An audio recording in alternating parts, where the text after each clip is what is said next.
In theory, sharing Jesus with your Jewish family should be as organic as sharing your own take on spicy shakshuka. But in reality, when it comes down to it, the mere mention of his name feels like backstabbing or an attempt to destroy Jewish heritage. Why did even saying his name become so dangerous? Or to put it simply, when did Jesus stop being from and for the Jewish people?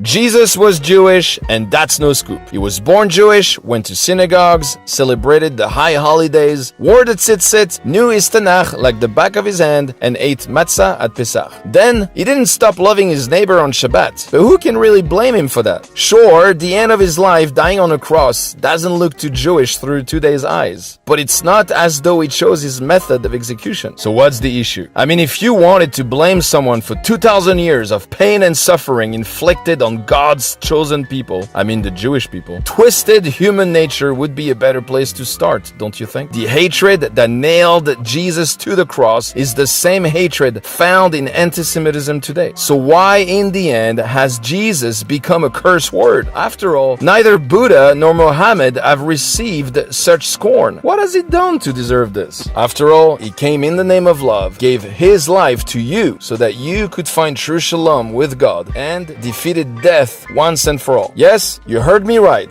The only person in the history of the world who managed to conquer death itself was not Tutankhamun, Alexander the Great, or Napoleon. And they tried. No, it was a Jewish man from Nazareth. An increasing number of Jewish people today are taking pride and ownership in this and reclaiming Jesus as one of theirs. I don't think this 2-minute clip will change your mind, but I hope that God will. So if you're willing to see your whole world turned upside down, or should I say turned the right way up, you could ignore your doubts, take a bold step, and watch other videos of Jewish people who've discovered Jesus for themselves on ThePeaceMaker.info, or email us if you'd like at contact@ThePeaceMaker.info. Because at the end of the day, there's nothing more Jewish than to follow Jesus. After all, he's one of us.